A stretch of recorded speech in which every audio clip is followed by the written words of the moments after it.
आपको ये बताते हैं कि क्या बीजेपी के राज में दिल्ली की दिवाली इस बार पटाखे वाली हो सकती है, क्योंकि दिल्ली वाले अभी से ही उनके दिल में मन में पटाखे फूट रहे हैं। जो लोग पटाखे छोड़ना चाहते हैं, दिल्ली की मुख्यमंत्री रेखा गुप्ता ने ऐलान किया है कि उनकी सरकार सुप्रीम कोर्ट से ये मांग करेगी कि दिल्ली में इस बार दिवाली के मौके पर ग्रीन पटाखों के इस्तेमाल की इजाजत दी जाए, जबकि अभी 2019 से दिल्ली में सभी तरह के पटाखों पर बैन है।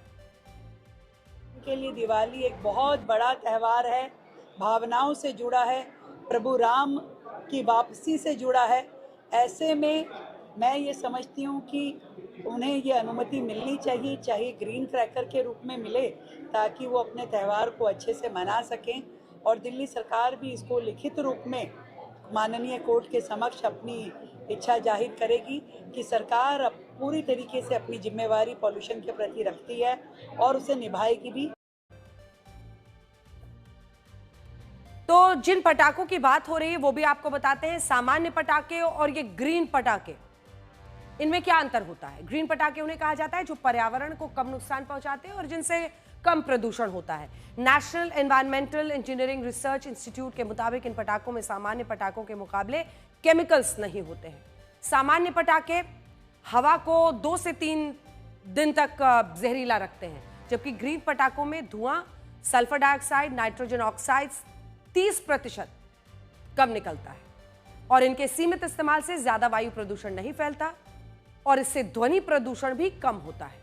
सामान्य पटाखों का शोर 160 डेसिबल तक होता है, जबकि ग्रीन पटाखों का शोर 110 से 125 डेसिबल तक होता है। और सबसे बड़ी बात यह है कि ग्रीन पटाखे 30 सेकंड से ज्यादा नहीं जलते, जबकि सामान्य पटाखे इससे कहीं ज्यादा देर तक जलते हैं और प्रदूषण भी ज्यादा देर फैलाते हैं। और इसी वजह से दिल्ली की बीजेपी सरकार सुप्रीम कोर्ट से यह मांग करने वाली है कि 20 अक्टूबर को दिवाली के मौके पर दिल्ली में ग्रीन पटाखों के इस्तेमाल की इजाजत दी जाए।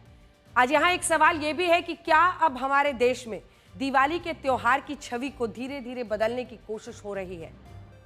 आपने नोट किया होगा कि पिछले कुछ सालों से यह परंपरा बन गई है कि जैसे ही दिवाली का त्योहार नजदीक आता है, वैसे ही पटाखों के खिलाफ एक नई मुहिम शुरू हो जाती है और लोगों से यह कहा जाता है कि दिवाली पर पटाखे फोड़ने से प्रदूषण बढ़ जाएगा। आज आप आजकल एक स्लोगन बहुत सुन रहे होंगे, से नो टू क्रैकर्स, यानी दिवाली पर पटाखों को ना कहें, मतलब नहीं इस्तेमाल करें। कई स्कूलों में भी इस तरह की ड्राइंग्स बनवाई जाती हैं और इस बात का खूब फैलाया जाता है। और जिस तरह का प्रदूषण का हाल दिल्ली में रहा है, उस इतिहास को देखते हुए कई लोग इसको सही भी ठहराते हैं, क्योंकि प्रदूषण अगर जो प्रदूषण का स्तर पहले से ही इतना खराब है, उसमें और भी ये प्रदूषण जुड़ जाए तो वो कई लोगों के लिए जिंदगी मुश्किल कर सकता है।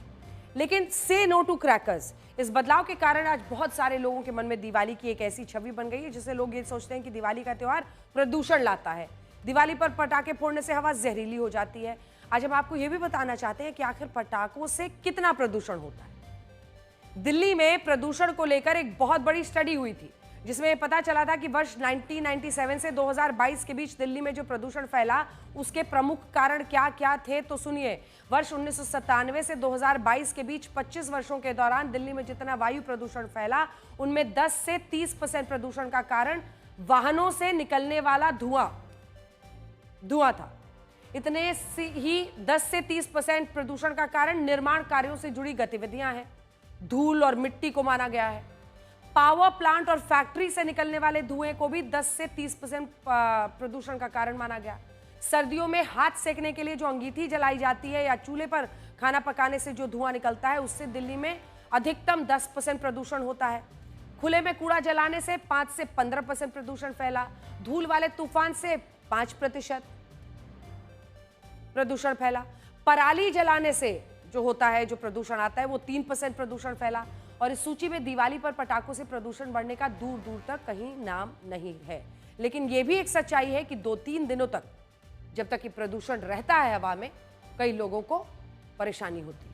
लेकिन इसके बावजूद आज हमारे देश में दिवाली के त्योहार को लेकर एक ऐसी छवि है जिसे देखकर यही लगता है कि सारा प्रदूषण दिवाली के पटाखों से फैलता है, जबकि कई रिसर्च पेपर्स इस बात को पूरी तरह से खारिज करते हैं। अमेरिका के नेशनल इंस्टीट्यूट ऑफ हेल्थ ने साल 2018 में एक स्टडी की थी, जिसमें 2013 से 17 के बीच दिवाली पर फोड़े गए पटाखों के धुएं का अध्ययन किया गया। और इस रिपोर्ट में यह पता चला कि दिवाली पर पटाखे फोड़ने से प्रदूषण बढ़ता तो है, लेकिन यह प्रदूषण दिवाली के 2 से 3 दिनों में कम भी हो जाता है। हम यहाँ ये बिल्कुल नहीं कह रहे कि आपको दिवाली पर पटाखे फोड़ने ही चाहिए, क्योंकि जो नियम है उसका पालन सभी करेंगे।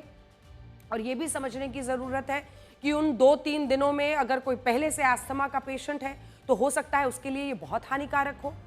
लेकिन पटाखों के नाम पर बार बार दिवाली के त्योहार की छवि बिगाड़ना, इस पर थोड़ा संयम सभी को रखना चाहिए।